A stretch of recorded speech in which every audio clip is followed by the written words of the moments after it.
Olá, bem-vindos.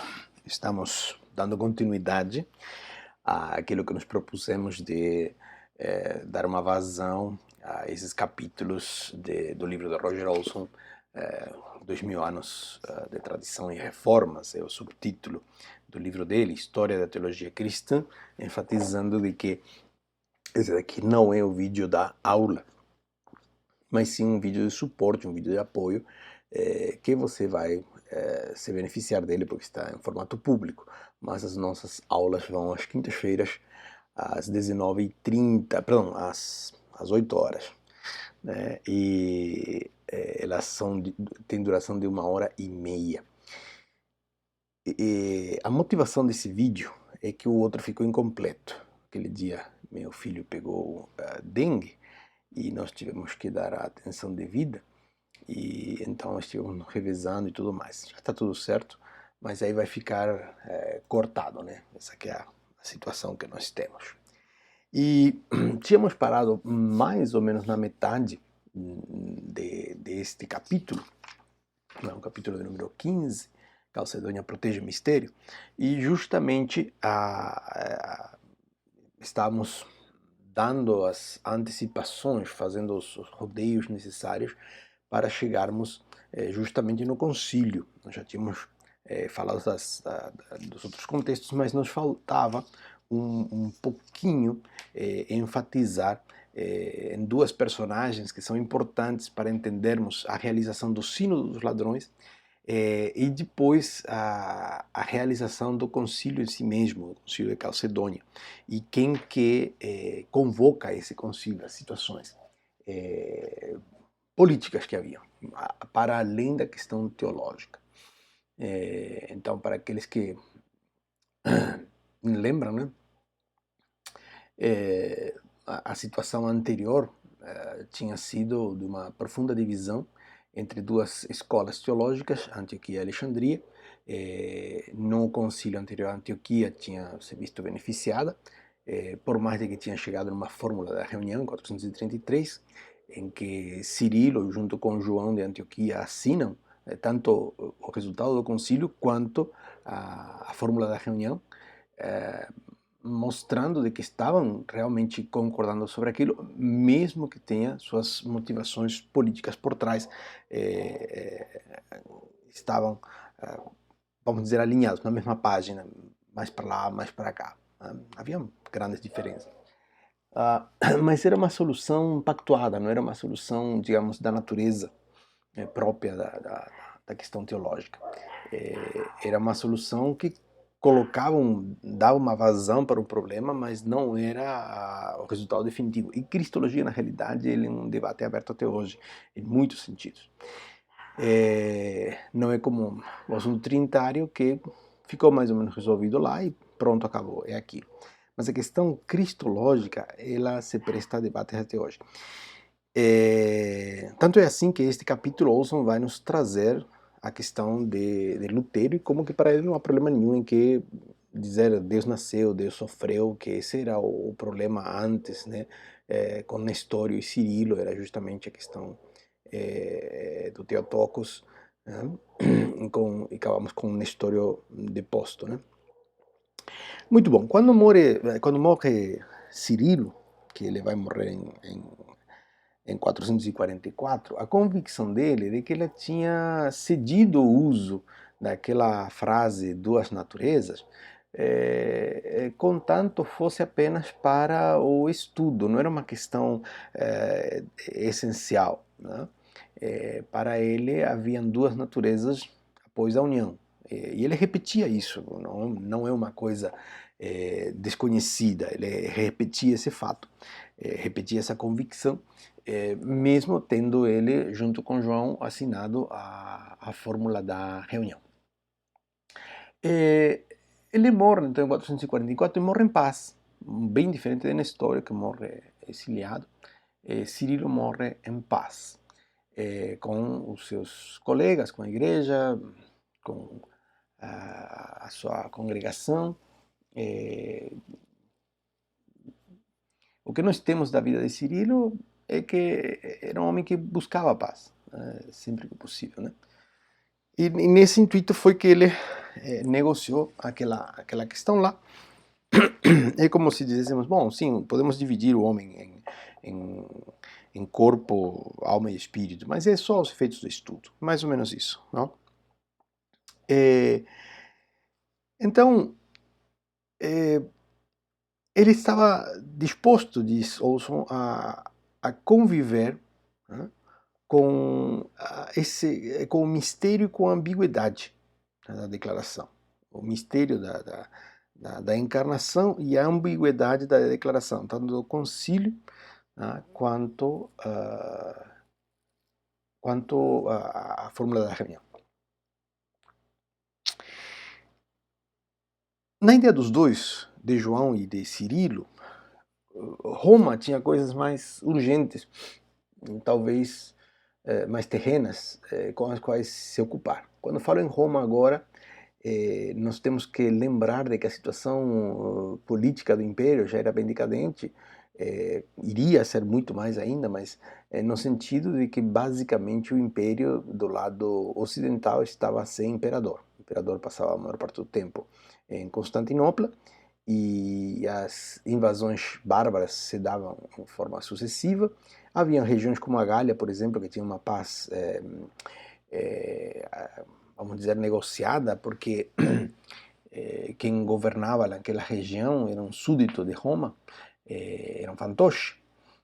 E então Gália continuava sendo romana, mas mal menos. Tá? E é por isso que o arianismo ainda vai ter grande expansão nessas tribos bárbaras até os 660. Né? Veja que estamos mais ou menos em 450, então nós temos ainda muitos anos pela frente dessa problemática ariana, mesmo que já estava resolvido no papel, na prática ainda havia bolsões grandes disso daí. Então João e Cirilo concordavam nisso, buscavam a paz, entendiam que havia coisas mais urgentes para tratar, porque o bispo de Roma, né, ele acabava ocupando o lugar que lhe correspondia ao imperador e, por conseguinte, a igreja ocupava o lugar que lhe correspondia ao império naquela região. Muito bom. Mas, porém, contudo, todavia, nós temos que falar de Dioscoro. Dioscoro, diz Olson, não é conhecido por nenhuma outra contribuição à história da teologia cristã, a não ser renovar a guerra doutrinária entre Alexandria e Antioquia. Ele vai dizer que Dioscoro é um cirilano radical. Então, o que Dioscoro faz é forçar a barra com aquela expressão de depois da união uma só natureza. Lembre-se que na história eu falava de que não poderia ser chamado de Deus um bebê de 2, 3 meses, né? Então, por isso, o título Theotokos para Maria estava inapropriado, porque Deus não nasceu, Deus não nasce. E a questão para Cirilo era de que, sim, na realidade, havia um ato de encarnação lá na concepção, e a partir daí, então, todos os atributos que lhe correspondem ao divino se aplicam também ao ser nascido.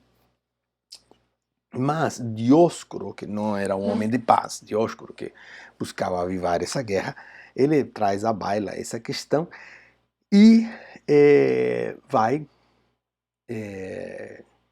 arriscar tudo por tudo.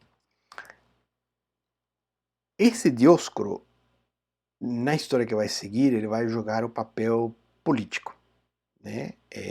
Mesmo que ele é bispo ali de Alexandria, substituindo a Cirilo, né? Ele é o sucessor de Cirilo, quando Cirilo morre em 444, mas o papel dele mais predominante vai ser político. Do outro lado, agora em Antioquia, temos a Teodoreto de Ciro. E ele, segundo Olson, ele era o filho predileto da cidade e corria grande risco de ser vir a se tornar o próximo patriarca de Constantinopla. Lembre-se que nós temos a sede do império, a base do império está em Constantinopla. Algumas cidades importantes desse momento, então Alexandria, né? Constantinopla, Antioquia e Roma. Depois vai despontar Jerusalém, como nessas questões, mas por enquanto são essas. E então a disputa por Constantinopla continua. Tinha se iniciado lá atrás, desde o tempo que a sede do império veio para Constantinopla, para Bizâncio, né? A nova Roma. Então ela tinha se perpetuado, tinha se incentivado, intensificado, perdão, principalmente com essas questões aí, com Maria Theotokos e tudo mais, Nestório, Cirilo, eles disputavam, no fundo, o que eles estavam disputando era Constantinopla, poder. Teodoreto, diz Rosson, estava entre aqueles que aceitaram a fórmula da reunião de 433. Mas ele fazia eco da interpretação que os antioquinos tinham a respeito dessa fórmula. Traduzido, ganhamos. Jesus tem duas naturezas. Essa que era a interpretação que Teodoreto fazia. Então, do mesmo lado que Dióscoro, ele aumentava o contraste, né, e ia para o lado de Cirilo, deste outro também aumentava o contraste do outro lado e ia então para o lado que Nestório estava propondo lá atrás, mesmo desterrado, mesmo excomungado e tudo mais, mas era isso. Tá? E então, diferente da situação que tínhamos com João e com Cirilo, agora entre entre Teodoreto e Dióscoro, nós temos uma situação beligerante. Em algum momento isso aqui vai dar ruim. E é isso daí que vamos ver o que acontece. Muito bom, nós temos um tal de Eutiques aqui. Olson o descreve como um velho monge de Constantinopla, pouco inteligente, mas influente. Isso daí nos dá o detalhe de quão perturbador pode ser ter alguém com pouca sabedoria e com muita influência. Isso nós estamos fartos de ver os poderes públicos ocupados por pessoas que são incompetentes. Isso em qualquer lugar do mundo, há uma constância parece nisso. Quando sai alguém que é extraordinário, né, geralmente ou é abafado ou é colocado no esquecimento por ser muito complicado, porque ele está para além, né, do que parece como que nós gostamos disso, né? Não tem problema mesmo. Mas tudo bem. Então, e não tenho exemplos recentes de pessoas que sejam inteligentes ocupando o poder. Muito bom. Mas este Eutiques apareceu em cena e ele só arma trifulca e cai fora, ou seja, não é uma pessoa que tenha uma contribuição teológica. Na realidade, nesse momento, nós estamos com pouca contribuição teológica. Nós não temos mais alguém do tamanho de um Cirilo ou da argumentação de Nestório. Os dois eram bons de oratória, os dois eram bons de argumento, os dois eram bons de conhecimento. Né? Então, estamos bem longe dessa situação. Eutiques, que é do lado de Dióscoro, que é da Alexandria, então apoiava esta posição de Alexandria. E quer dizer, uma só natureza após a união. Essa união é feita na concepção. Esse que é o lance. E até aí está ok. Até aí está dizendo o mesmo que Cirilo já tinha falado. A questão é que ele vai dar 2 passos para além disso. 2 passos que Cirilo nunca deu. Ele manteve a questão como um mistério e nunca se atreveu a chegar nas conclusões lógicas, né, da sua ideia inicial. A lógica tem essa grande vantagem, ao mesmo tempo, alguns diriam desvantagem, né? De que você pode ir para frente e para trás nela. Então, a partir de um argumento, você pode tecer a história para o argumento prévio, e depois desse argumento prévio você pode chegar, né, naquela mesma conclusão, né? E as discussões se dão justamente porque a outra pessoa que está pensando junto com você chegou na conclusão e viu que era perigoso. Era essa a questão que algumas pessoas tinham visto antes com essa ideia de uma única natureza. A mesma questão que Cirilo tinha visto contra Antioquia, contra Nestório, ao falar de duas naturezas separadas, né? As duas ideias, nenhuma delas acaba combinando, né? Aqui abro um parênteses, né, para dizer, eu acho muito complicado um ser finito como o humano conseguir expressar alguma coisa além do que nos foi revelado, né, do divino, do eterno, né? Mas temos que fazer a tentativa. Bom, tudo bem, fecha parênteses. A questão, as duas coisas, os dois passinhos que ele dá é o seguinte. Vamos ver. Por um lado, ele vai dizer que Jesus, esse Jesus que é uma única natureza, é consubstancial com a gente.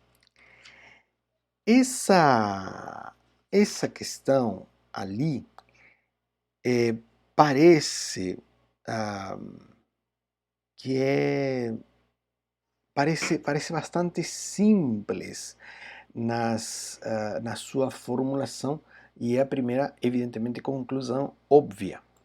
Mas, com isso, ele acaba nos empurrando para a seguinte conclusão, né? Que é a questão de ser um Cristo, nesse sentido, completamente inútil. E vamos explicar essa questão. As três coisinhas, então. Quando ele fala de se transformar numa só natureza, o que ele está dizendo é o equivalente a misturar o café com leite. Você não mais tem café, nem mais tem leite. Você tem café com leite apenas. Não. Dizer que essa mistura é consubstancial com a gente, né, é incompatível, porque ele mesmo nega de que seja uma substância igual à nossa. Tipo, se é uma só substância após a junção, perdão, junção é uma palavra técnica, não posso usá-la, após a união, então essa natureza mista, né, esse híbrido, né, dizer que é consubstancial com a gente é fato complicado, está provado que não é assim, de fato, só pela premissa, né, como está estabelecida. A questão é que esse Jesus é um mediador de nada. Porque para que a theosis, a deificação acontecesse, esse processo precisa de intervenção divina. Ou seja, o ser humano, no seu estado natural, ele não consegue se autodeificar. Essa base é comum para todos eles. Todos eles pensam a mesma coisa, né? Todos eles também pensam que Deus não pode mudar. São os dois limitadores que eles têm, os dois tensores que eles estão mantendo. E quando falam neles, falam tanto de Antioquia quanto de Alexandria, de Roma, etc. Cartago já nem se menciona, mas já estabelecemos que é a mesma coisa. Então, esse híbrido, esse café com leite, não pode representar a humanidade perante Deus, porque ele mesmo não é homem. E não pode socorrer o humano por ele mesmo não ser Deus. Então, esses são os desdobramentos da questão de Eutíquez, né? Essa monofísis, né, é muito complicada. Eutíquez precisa ser banido, evidentemente, né, das propostas, porque entendemos que nem Cirilo, nem nenhum outro estaria disposto a chegar nessas conclusões. Por quê? Porque eles mantinham aqueles dois tensores. Né? O que o Tiques faz é deixa fazer tudo isso, porque não há um Deus que salve e não há humanidade a ser salvada no Jesus Cristo de Eutiques. Muito bom. Até aí, seria uma questão teológica de como é que fala Olson, um monge pouco inteligente. Até aí, estamos tranquilos com essa questão, acontece, tem pessoas que pensam cada coisa, né? Você, tá bom, deixa isso para lá, não é por aí, vamos pensar mais sobre isso, meu irmão, né? Mas não, por aí não, você talvez não considerou bem. Mas nós temos Dioscoro, e eu gosto como que Olson fala, o Maquiavelo, Dioscoro entra em cena pelo outro lado. Então, a teologia de Eutiques era inútil para a redenção da humanidade, mas era muito útil para os propósitos de Dioscoro. Dioscoro queria ver o circo pegar fogo. Então, ele vai manipular o concílio de Constantinopla para condenar a Eutiques. A condena de Eutiques, desde o ponto de vista teológico, tá bom, tá certo. Não concordamos com Eutiques. Enfim, basicamente isso seria o apropriado a fazer com isso. O que nós acreditamos é isso. Tá bom, tá dentro das regras do jogo, vamos dizer assim. Olson nos leva a entender o termo de conduta bizantina. O que é uma conduta bizantina? A de Dioscoro. Porque Bizâncio era o nome antigo da cidade de Constantinopla, antes de que Constantino fundasse Nova Roma, né, que leva depois o nome de Constantinopla. A cidade se chamava de Bizâncio. Então, uma conduta bizantina é a conduta de Dioscoro. E como que ele define esse adjetivo bizantino, que diz é frequentemente usado para descrever a manipulação política, maquiavélica, ardilosa e secreta. Então, olha só o exemplo que ele dá. E tem uma que eu vou ter que ler na íntegra porque é complicado. Diz: quando uma pessoa no poder demonstra apoiar um partido, mas na verdade pertence ao partido contrário, e tenta oportunamente tirar vantagem de seus inimigos políticos mediante tramas sutis e complicadas. Isso é chamado de comportamento bizantino. Tá? E ele vai dizer, então, Dioscoro era a personificação do comportamento bizantino. E aqui vem aquilo que eu prefiro ler, tá? Porque é muito louco. Né? Mas é o que vai acontecer. Ele resume aqui numa frase o que acontece, depois você vai ver que, tá, aquilo lá tudo é isso mesmo. Porque a frase é complicada, porque o que Dioscoro fez é chato, no mínimo. O motivo de ter causado a condenação de Eutiques era oferecer ao monge de Constantinopla refúgio e comunhão com Alexandria e depois usar sua condenação e subsequente comunhão para forçar uma confrontação com os líderes de Antioquia e até mesmo com o próprio patriarca de Constantinopla. É isso. Eles pretendiam puxar a Eutiques para dentro dar amparo para ele, sendo ele condenado, vamos te amparar, vamos te cuidar aqui, mas na realidade queremos acabar contigo. Muito bom. Então,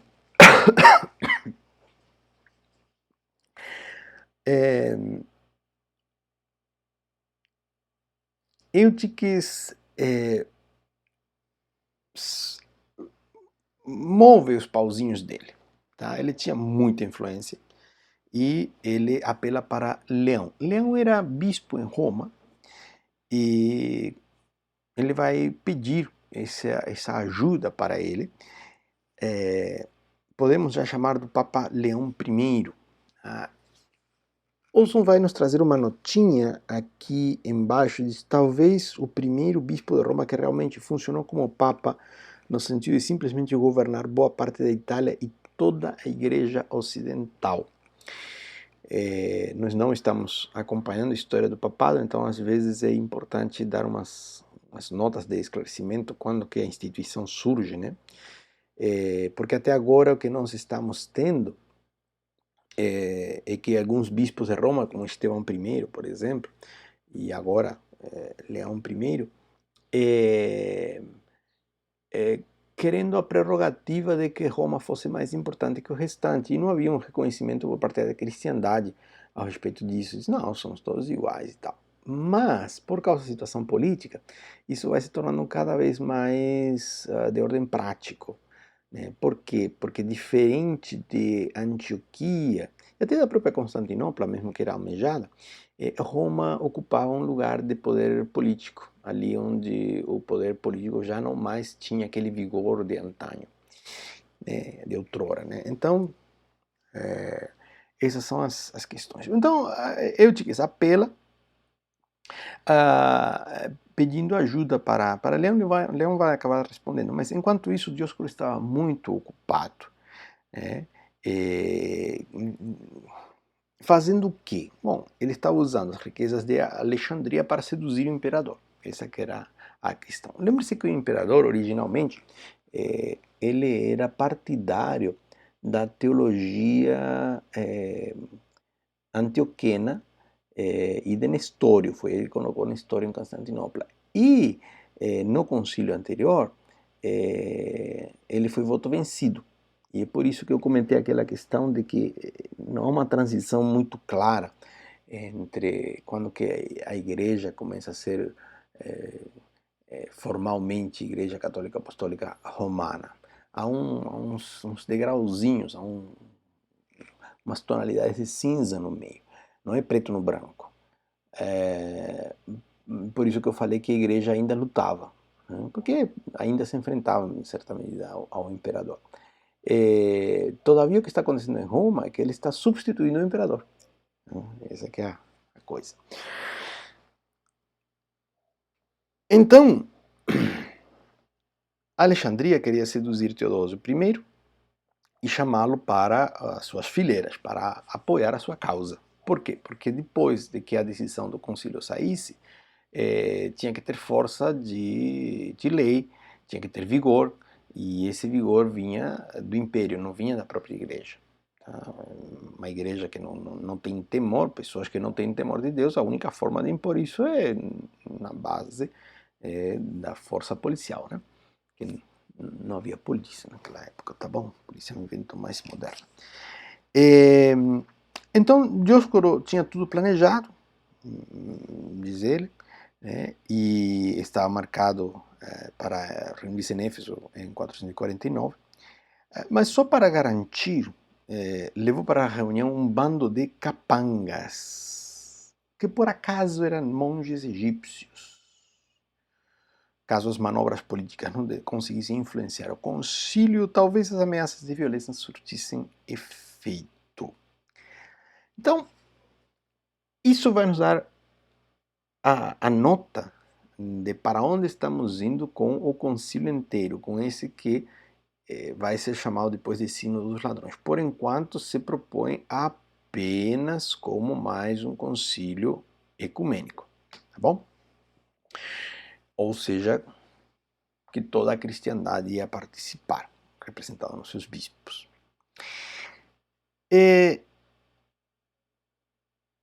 Dioscoro chega com sua quadrilha de monges de Solson, pesadamente armados, e rapidamente assumiu o controle do concílio inteiro. A fórmula de Eutiques, de duas naturezas antes da união, uma só natureza depois da união, foi aprovada como ortodoxa. Então, o que seria o quarto concílio ecumênico sai dali, obviamente, em grande medida pela intimidação de Dioscoro, postulando que a ortodoxia era exatamente o contrário de fazia alguns anos atrás. É exatamente a antítese. E É, Teodoro de Ciro, Teodoreto, perdão, de Ciro, que estávamos chamando, e assim, os assim chamados nestorianos, ou seja, o que seguiam a Nestório, na sua ideia de duas naturezas, né, foram condenados como oponentes de Deus e depostos de seus cargos de líderes eclesiásticos. Certo? Muito bom, até aí é só uma questão política errada, né, se metendo nas questões da igreja, trazidas não pelo imperador, sino por pessoas da igreja propriamente, certo?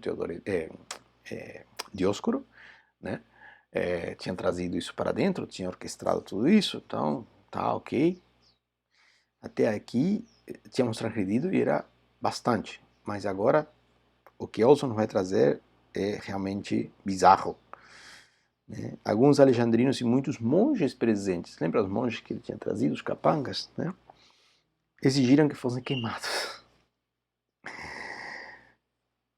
Mas, para não terminar por aí, nós temos uma outra figura aí que é Flaviano de Constantinopla. Flaviano é importante por causa de que era na sé dele que ia ser realizado o concílio, mas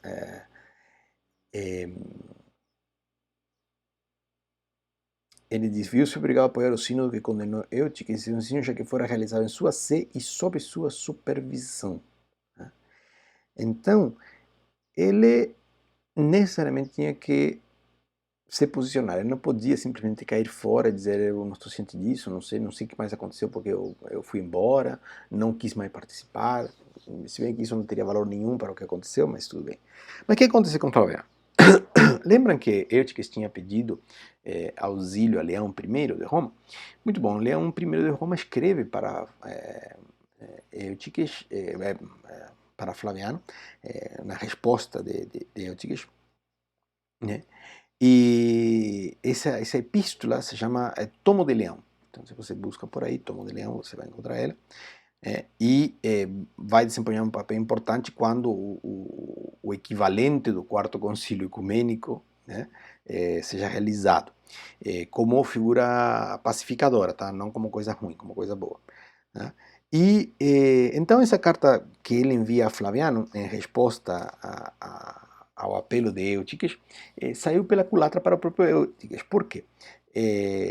Porque Leão condena Eutíquez. Mas o que acontece?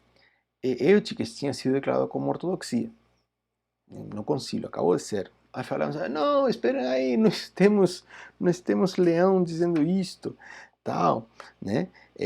Então, Flaviano tenta ler a carta de Leão I no sínodo, mas os monges de Dioscoro atacaram-no e espancaram-no, diz Olson, tão violentamente que acabou morrendo pouco tempo depois.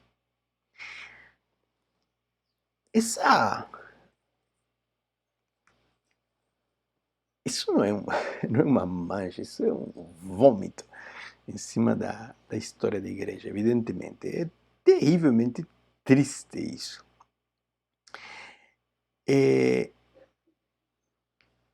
E não vai ficar sem consequências. Ou seja, já está tendo consequências catastróficas. Tá? Teodósio, que lá tinha apoiado a Antioquia, né? Passou a apoiar Alexandria e concordou completamente com os atos do sínodo. Assinou embaixo, isso aqui está certo. Para nós nos resulta meio louco, mas na moeda de troca do imperador, nada mais lógico. Eles resolveram, eu apoio, porque a maioria então está tudo certo. E não poderia ser diferente. O que está errado é ele usar a força policial, né, para reprimir as coisas. Né? Então, esse que seria o quarto concílio, Éfeso II, né, Diz Olson assim: triunfara o eutiquismo. A doutrina ortodoxa e católica oficial da pessoa de Jesus Cristo dizia que ele era Deus homem de uma só natureza, cuja humanidade tinha sido absorvida pela divindade. Muito bom. Isso é bastante terrível. O que segue a partir daí, se encerra o concílio, que é o chamado Sínodo dos Ladrões, isso daí, né? Então, as vítimas começam a apelar para o imperador e para o bispo de Roma. Com isso, incrementando, aumentando o poder de Roma. O Papa ficou horrorizado com o que tinha acontecido e manda uma carta para o imperador em Constantinopla exigindo que fossem revogadas as decisões do concílio e que Eutiques fosse condenado e Teodoreto de Ciro reconduzido ao cargo de líder da igreja em Antioquia. Né? Ele tinha sido deposto, né, por esse concílio. E também ao respeito de Flaviano, o Papa protesta e pede que haja uma vingança, né? E prendesse os seus assassinos. Vingança talvez não seja a melhor palavra, talvez que seja feita justiça. Vamos colocar em melhores termos aí.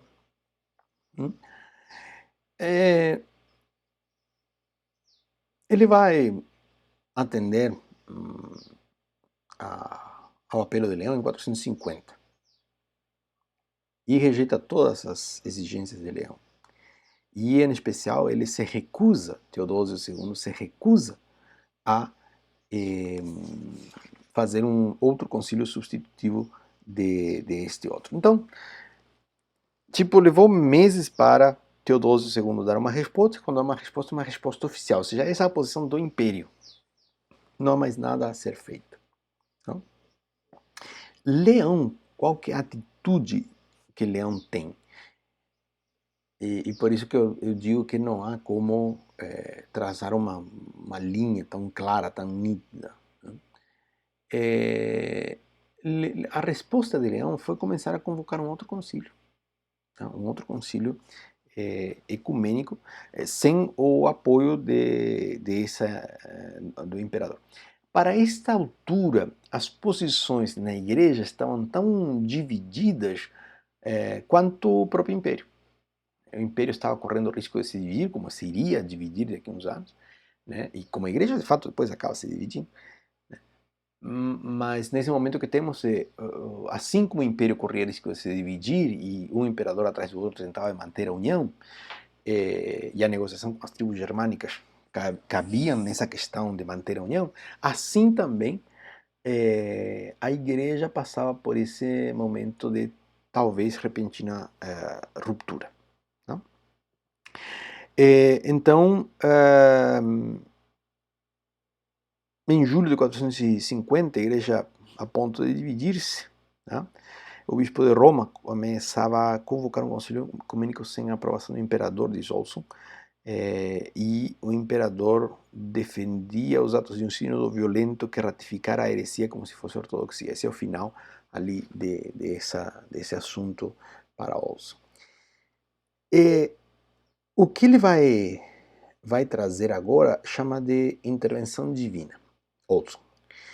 Ele vai dizer que 28 de julho de 450 o imperador Teodósio morreu em um acidente repentino. Né? E totalmente inesperado. Ele foi jogar o seu cavalo. Pum, morreu. Agora, como é que funcionava a questão?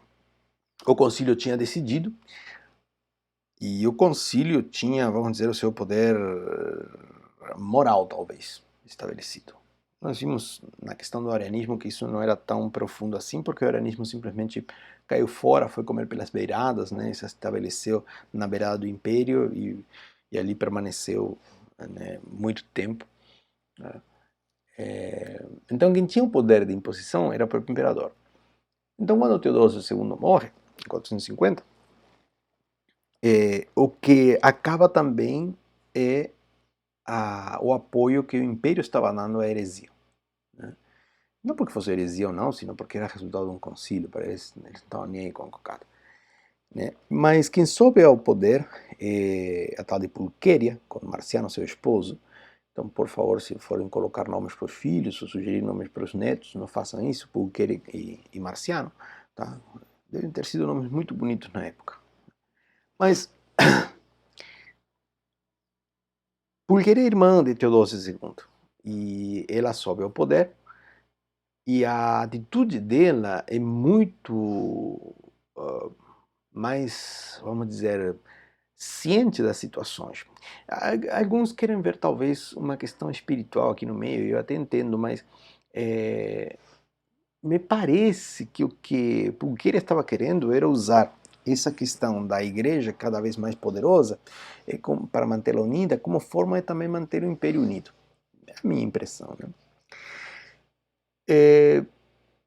Então, o que os dois queriam era manter Constantinopla livre das influências de Alexandria ou Antioquia, né? E que era muito diferente do que tanto Antioquia quanto Alexandria queriam. Então, o ponto de discórdia aqui é Roma, então vamos usar a posição de Roma, vamos fazer esse outro concílio. O que eles fazem é muito bacana, tá? Eles começam logo, ou seja, um ano depois do Sínodo dos Ladrões, eles começam a desfazer o que o Império tinha, o que o Concílio tinha feito. Então, a primeira coisa que eles fazem é trazer o cadáver de Flaviano, que estava em Éfeso, para Constantinopla, né, porque era a sua sé. E ele foi sepultado com honrarias plenas na grande catedral de Santa Sabedoria, que ficava no centro da capital de Solson. Então, essa medida de por si só estabelece o padrão do que vai vir depois. É tipo uma amostra muito poderosa, tá? Porque estamos restaurando a situação, estamos desfazendo alguns fatos. E a segunda coisa que eles fazem é estabelecer um novo concílio, tá? Para substituir Éfeso II como quarto concílio ecumênico. Então, ele se iria reunir em Calcedônia em 451, então de aí a um ano, mais ou menos. E,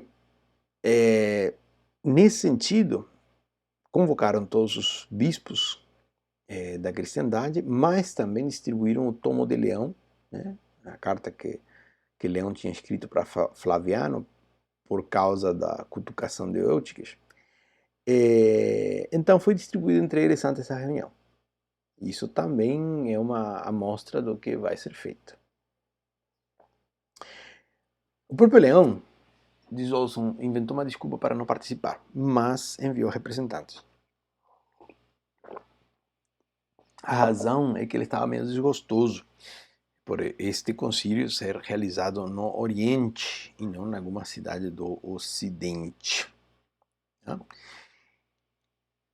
Uma nota interessante é que Dioscoro foi convocado, ou seja, não iam devolver na mesma moeda. Dioscoro ia ser convocado, ia ter seu espaço de fala, ia poder se defender, é um processo muito diferente. E esse deveria ser uma forma salutar de resolver os conflitos, né? Não, é que vamos esclarecer os pontos com você presente, né? Pelo menos essa é a tentativa. Se a pessoa não comparece, esse é outro problema. Não? E Dioscoro sim vai, tá? E ele, enquanto está de viagem, então ele escreve uma carta excomungando Leão I. Ai, muito bom. Então tem um outro historiador que disse, bom, ele sabia muito bem o que ia acontecer, Dioscoro sabia muito bem o que ia acontecer com ele, mas ele tinha que cumprir o seu papel, né? Muito bom. Então, o Concílio de Calcedônia começa em 8 de outubro de 451. Ele tem um cerimonial pomposo, diz Olson, né? Tem 500 bispos presentes, 18 oficiais de Estado de alto escalão, incluídos Pulqueria e Marciano. Não vai esquecer nunca mais esses nomes.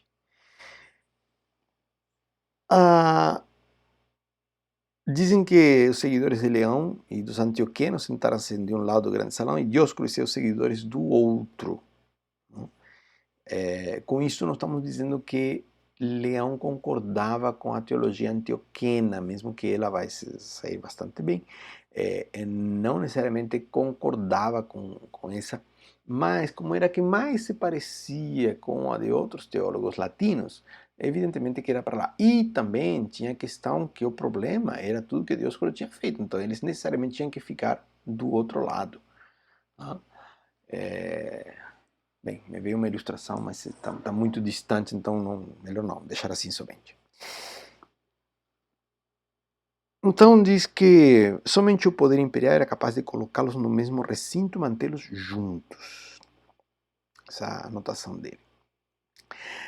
Uma das primeiras coisas que é feita nessa sessão foi a entrada de Teodoreto de Ciro, aquele que tinha sido condenado, deposto e que os alexandrinos e certos monges queriam queimar ele, lembra? Muito bom. Então, Teodoreto de Ciro é conduzido de novo.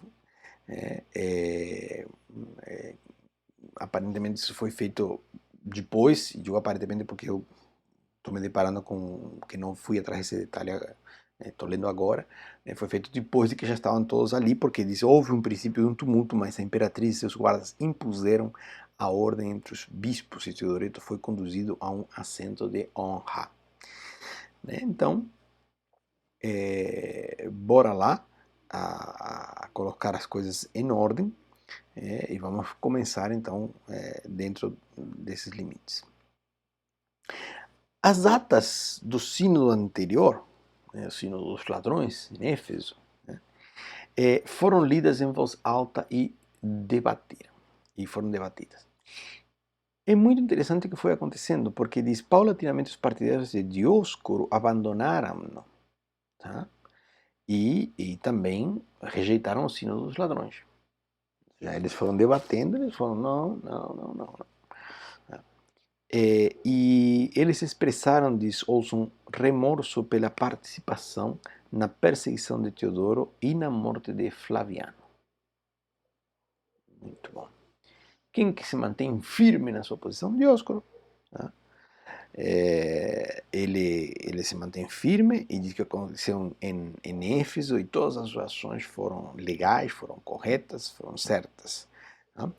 Ao cair dessa noite, então, um jogo rápido, os bispos votaram em favor de depor a Dioscoro do seu cargo de patriarca de Alexandria e de exilá-lo junto com os líderes do infame sínodo de Éfeso. Então, talvez aqui havia algum que tivesse se arrependido, mas vai junto, porque você mesmo é arrependido, você lá atrás, você agiu errado, então não pode mais estar nessa situação. Era muito grave o que tinha acontecido. Estavam, já mataram um, estavam dispostos a matar mais outros. Só por aí já vimos a gravidade do assunto. Bom, essa decisão é endosada pelo Império, e foi imediatamente para o deserto.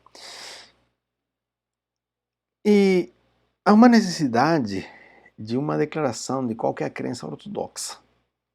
Tinha se passado basicamente 2 anos, 449 até 451, né? Então, 2 anos e pouquinho até. Então, e a declaração era completamente maluca. Então precisava uma declaração formal do que se trata.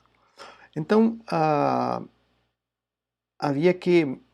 Eu gostei dessa frase aqui. Né? Essa declaração, de alguma forma, teria de eliminar o abismo entre os cristãos sinceros e fiéis de Alexandria e de Antioquia. Né? Gostei muito dessa expressão. Os cristãos fiéis e sinceros. Essas pessoas precisavam de uma orientação. Diz, não, espera, o que é o certo, creio?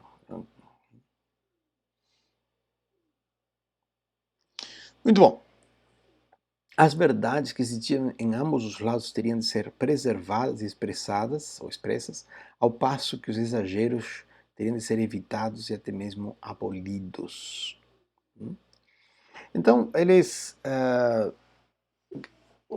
a imperatriz e o seu príncipe consorte, seu esposo, decidem então dar 2 dias para eles revisarem individualmente as suas crenças a respeito do Cristo, né? Então, aí, em 10 de outubro se reuniriam para resolverem de uma vez qual seria a fé correta, a fé ortodoxa. Tá? Então, o que aconteceu foi que na volta no dia 10 de outubro, o Tomo de Leão foi lido diante deles e foi debatido durante várias sessões. Me pareceu muito interessante esse desequilíbrio. Tá? Tipo, você gastou muito pouco tempo resolvendo o que estava mal feito. Tipo, todo mundo sabia que estava mal feito, que estava errado do Sínodo dos Ladrões. E agora se passaram várias sessões debatendo o Tomo de Leão. Então, traduzido, a teologia promulgada por Leão I em Roma, reagindo à questão cristológica de Eutíquis, do monofisismo, é a que vai permear toda a conversa do Concílio de Calcedônia. Olson menciona, um outro historiador, diz: os bispos foram orientados a lavrar cada um a sua declaração de fé sem temor e tendo somente Deus em mente. Para ajudá-los nessa tarefa, foi ressaltado que o imperador apoiava os decretos de Nicea e de Constantinopla, além dos escritos dos santos pais Gregório, Basílio, Hilário, Ambrósio e 2 cartas de Cirilo que foram aprovadas no primeiro sínodo de Éfeso. Foi ressaltado também que os bispos agora possuíam a carta que Leão escrevera a Flaviano, de santa memória, contra o erro de Eutíquis. Nós a lemos, responderam os bispos. Perdão, os imperadores estão dizendo que eles leram. Né?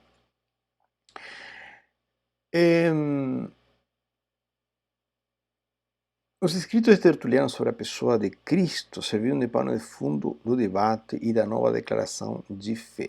Então, nós voltamos um tempo lá em Tertuliano, tá? Teólogo latino, né? Que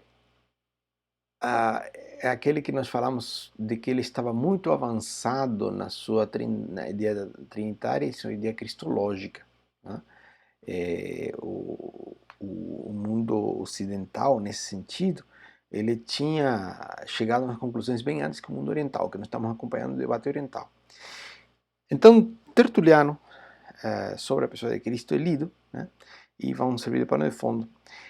Os bispos queriam deixar absolutamente claro que a nova fórmula de Calcedônia não era um credo novo, mas sim uma interpretação e elaboração do credo de Nicea de 381.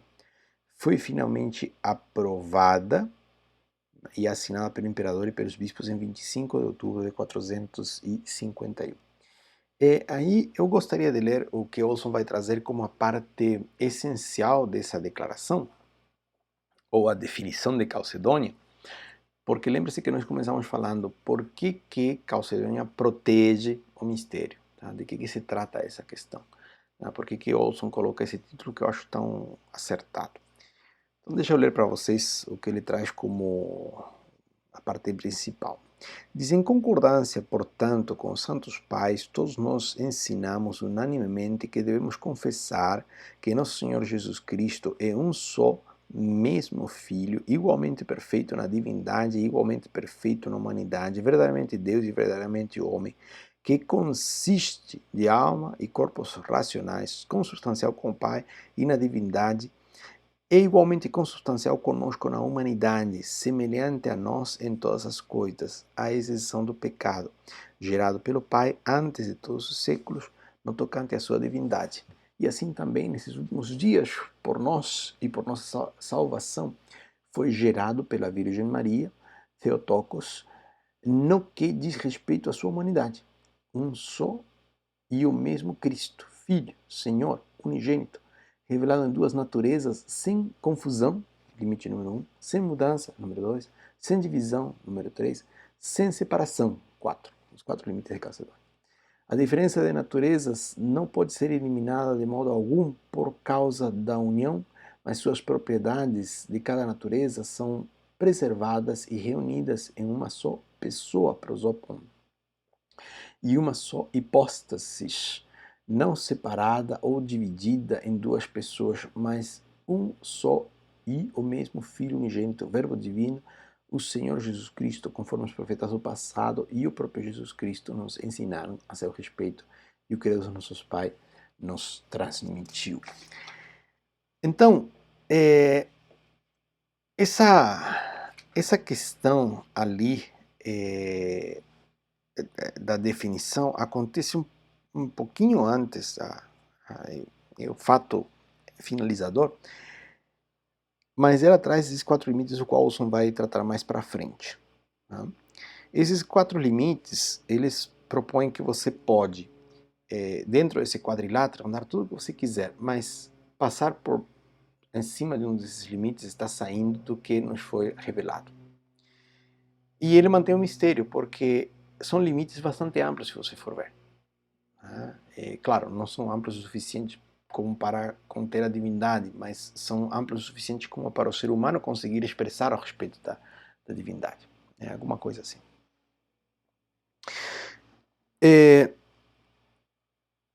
Olson nos traz que passam a condenar Nestório, né?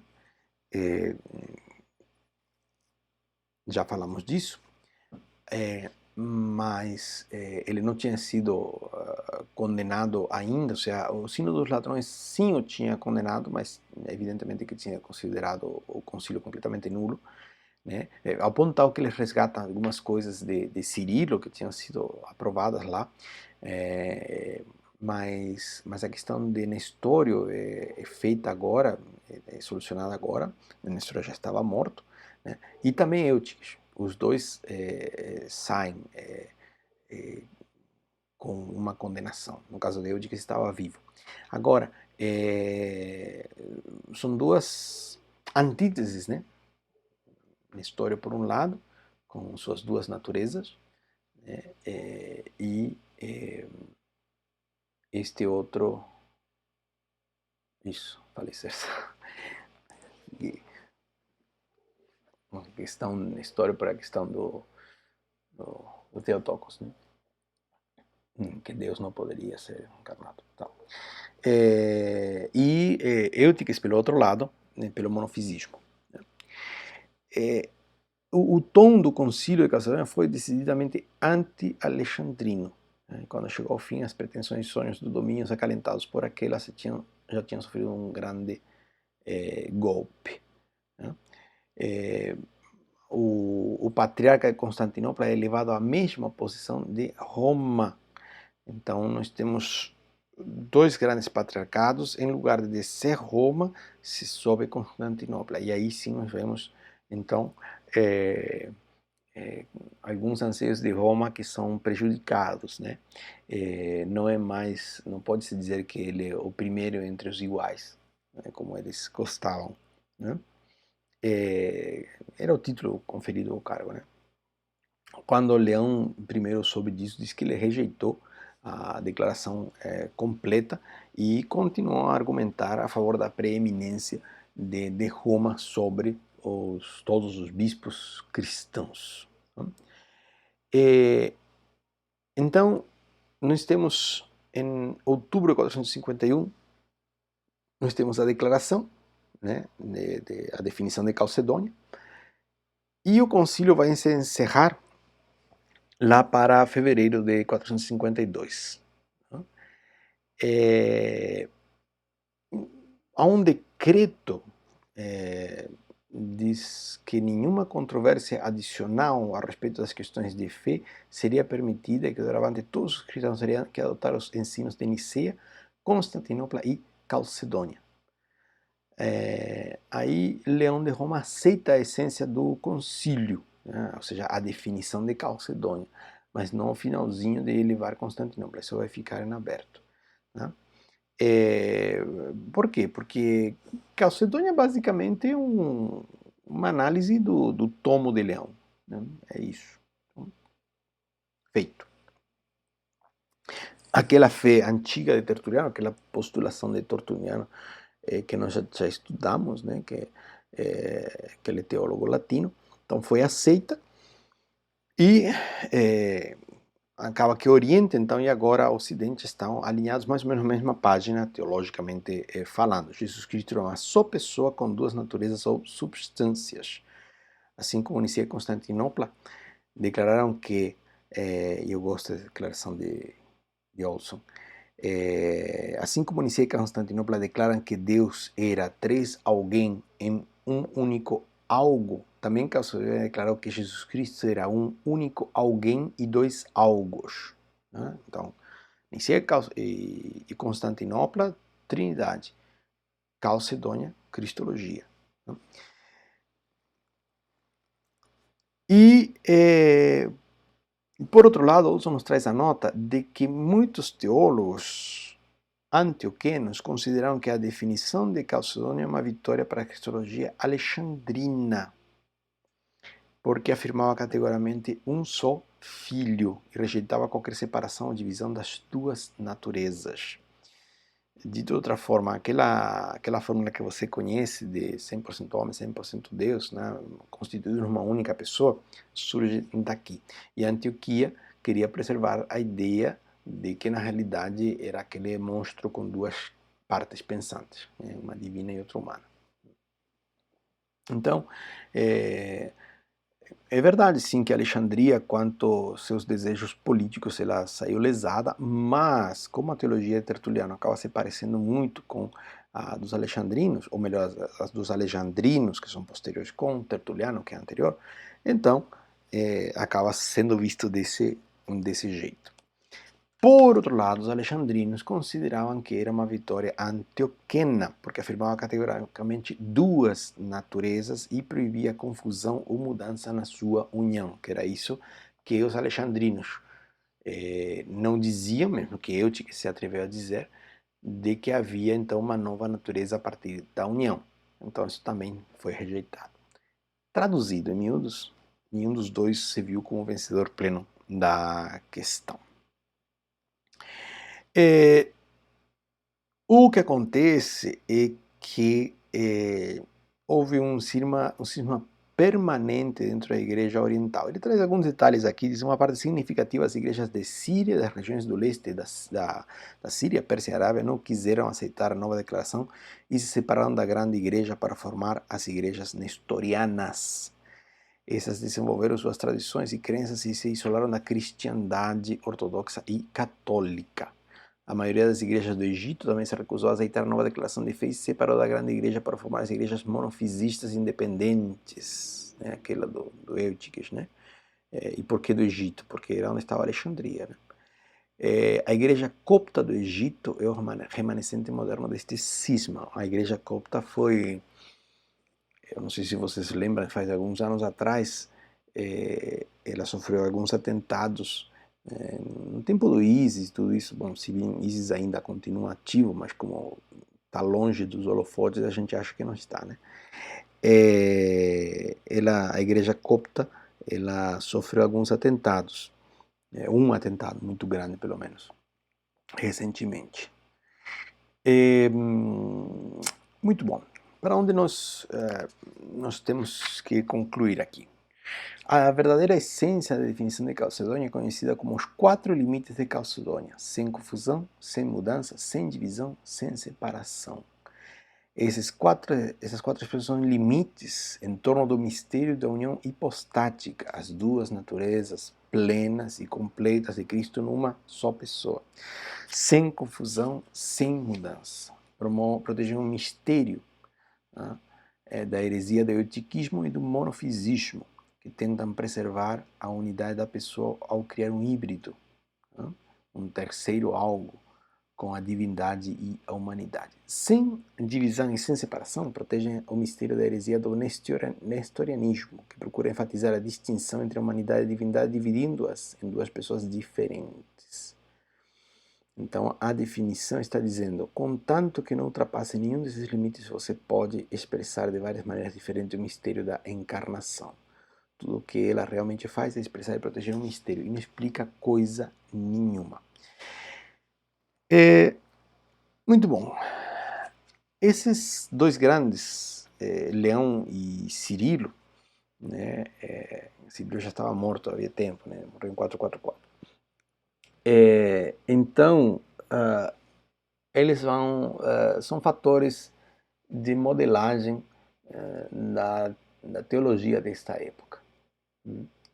E o que tiramos de Calcedônia, então, são limites sobre este mistério que nos permitem navegar bastante dentro da cristologia, dentro desses limites que já estão discutidos, né? Não adianta muito querer explorar o monofisismo, por exemplo, né? Ou talvez explorar a ideia de dois seres pensantes entre uma mesma pessoa, né? duas bases de decisão, porque já foi examinado até os limites, né? Passou muita água embaixo da ponte. Todavia, isso não impede que algumas outras coisas sejam examinadas. Ele Olson vai dar uma conclusão, já preparando-se para outro capítulo. Isso que ele faz sempre no final de cada capítulo, ele vai mostrar um pouco o que seria feito. Aí ele diz assim, a cristologia clássica de Calcedônia segue o tomo de Leão e as cartas de Cirilo ao negar qualquer mudança ou sofrimento por parte do sujeito pessoal da encarnação, o Filho de Deus. Mas a própria Calcedônia faz isso? Não está muito claro. Durante a Reforma Protestante no século XVI, Martinho Lutero aceitou Nicéia e Constantinopla como pontos de referência respeitados da doutrina cristã e, ao mesmo tempo, rejeitou a crença na impassibilidade divina e atribuiu experiências da criatura ao Filho de Deus no seu estado encarnado. Para Lutero, não é nenhum escândalo dizer Deus nasceu, Deus morreu, Deus sofreu, Deus foi crucificado, usando essas palavras no seu sentido real, ontológico, né? E não como meras figuras de linguagem. Né? Lutero deu aquela comunicatio idiomatum, né? A comunicação de atributos, né? É uma conclusão lógica, coisa que nem Leão, nem Cirilo, nem seus intérpretes ortodoxos e católicos fizeram. Eles continuaram prisioneiros da antiga concepção grega de impassibilidade divina. Essa concepção impediu-os de desvendar o grande mistério da encarnação e fez com que a doutrina da Calcedônia de Cristo fosse interpretada cada vez mais em um sentido nestoriano depois de encerrado o concílio. Essa que é sempre a consequência que ele nos mostra nos concílios. O concílio decide uma coisa, mas o povo, olha, mas eu penso desse outro jeito. E não tá ruim. Não tá ruim. Acontece que às vezes me parece que não se gasta tempo vendo e analisando do que se trata. Muito bom. Esse vídeo ficou muito longo. Enquanto eu estava lendo aqui, conversando com vocês, eu acho que ele vale como substituto para a aula de hoje, diferente do que eu falei na introdução. Até porque hoje é feriado, né? Então está valendo essa questão. É isso. Que Deus abençoe muito vocês e nos veremos em breve. Obrigado.